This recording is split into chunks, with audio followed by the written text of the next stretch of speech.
Olá, eu sou a Cristiane da Contabilidade Ferreira Gardim e neste vídeo eu vou falar sobre a medida provisória 927, que foi criada como medida de flexibilização das regras trabalhistas por conta da pandemia do Covid-19.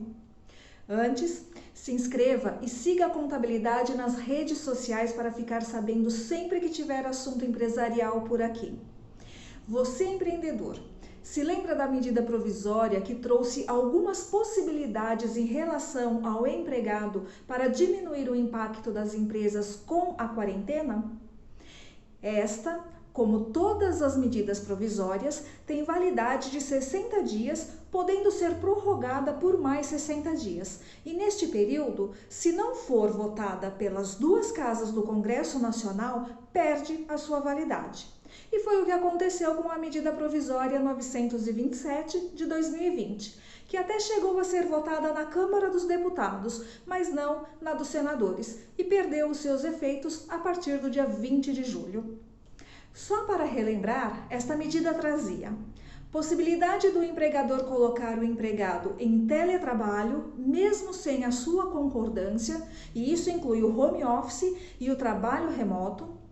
Também a antecipação das férias, mesmo sem o empregado ter direito, sem ter cumprido o período aquisitivo, desde que avisado com 48 horas de antecedência.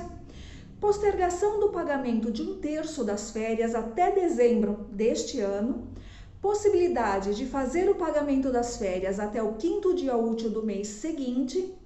Possibilidade do banco de horas ser compensado em até 18 meses do final da situação da calamidade pública, que tem previsão de término em 31 de dezembro de 2020, conforme o Decreto Legislativo número 6. Também a suspensão durante o período de calamidade pública dos exames admissional e periódico, complementares e clínicos, ficando obrigatório somente o demissional. Antecipação de feriados e a prorrogação do vencimento do FGTS dos meses de março, abril e maio. Com a medida provisória não sendo votada, tudo que estava previsto perde a sua validade, ou seja, volta tudo como antes, tudo regido pela CLT. Então, nos casos de teletrabalho, home office e trabalho remoto, deve haver concordância tanto do empregado quanto do empregador. Não é permitido antecipar férias e o aviso deve ser dado em até 30 dias que antecedem o início. Também o pagamento das férias deve ser feito em até 2 dias antes do início do gozo e acrescido de 1/3.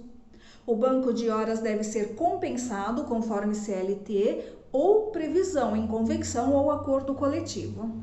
Volta a obrigatoriedade dos exames médico-ocupacional, complementares e clínicos. Não pode mais antecipar os feriados e o FGTS deverá ser pago com os encargos, caso seja pago após o vencimento habitual previsto em lei.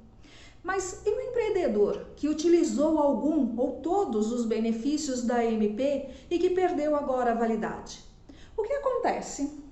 Bem, não acontece nada. O que foi feito durante a vigência da medida provisória 927 é válido. O que não pode é o empreendedor tomar alguma medida agora, se baseando na medida que caducou, que não tem mais valor.